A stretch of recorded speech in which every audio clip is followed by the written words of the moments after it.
गोंदिया शहराला लागून असलेल्या वाजपेयी चौक परिसरात बनावटी दारूच्या कारखान्यावर गोंदिया पोलिसांनी धाड टाकत एका आरोपीला अटक केली आहे। गोंदिया शहर पोलीस ठाण्याच्या हद्दीत येणाऱ्या वाजपेयी चौक परिसरातील एका घरात बनावटी दारू तयार करण्यात येत असल्याची गुप्त माहिती पोलिसांना मिळाली असता पोलिसांनी धाड घालून बनावटी दारू गाळणारे द्रव्य तसेच स्पिरिट रसायन आणि इतर साहित्य असा एकूण 11 लाख रुपये असा मुद्देमाल जप्त केला आहे। तर एका आरोपीला देखील पोलिसांनी अटक केली असून पराग अग्रवाल असे त्या अटक करण्यात आलेल्या आरोपीचे नाव आहे। आरोपी विरुद्ध महाराष्ट्र दारूबंदी कायद्या अन्वये गुन्हा दाखल करण्यात आला असून यात आणखी आरोपींच्या संख्येत वाढ होण्याची शक्यता आहे। घटनेचा पुढील तपास गोंदिया शहर पोलीस करत आहेत। आपल्याला वाजपेयी चौकच्या बाजूला कुंदनकुटी येथे विदेशी बनावट दारू बनवीत असल्याची गोपनीय खबर मिळाली होती।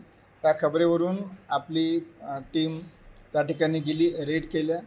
रेडच्या दरम्यान 2 मोठे स्पिरिटने भरलेले ड्रम, त्याचप्रमाणे विदेशी दारू बनविण्यासाठी वापरण्यात येणारा फ्लेवर्ड कलर, तसेच बूच, खाली बॉटल, त्यानंतर सदरच्या बॉटल सील पॅक करण्याकरता सीलिंग मशीन, अशा प्रकारचं साहित्य मिळालं।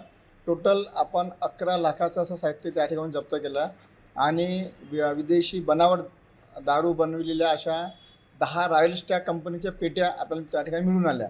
त्याचप्रमाणे आपल्याला जवळपास 300 बॉटल खाली बॉटल मिळाल्या, त्या ठिकाणी ते आता दारू भरणार होते। अशा प्रकारचे एक मोठा डुप्लिकेट दारू बनविण्याचा एक आपल्याला ठिकाण मिळून आलं। त्या पद्धतीने आपण त्या ठिकाणी कारवाई केली, सदरचा माल जप्त केला आणि एक आरोपीला अटक केली। दरम्यान परत आपण त्याच्यामध्ये ही याला साहित्य कोणी पुरविलं, स्पिरिट याला कोणी दिलं, याबाबतचं चौकशी सुरू आहे आणि त्याच्यामध्ये परत निश्चितच आपण आरोपी अजून वाढणार आहे।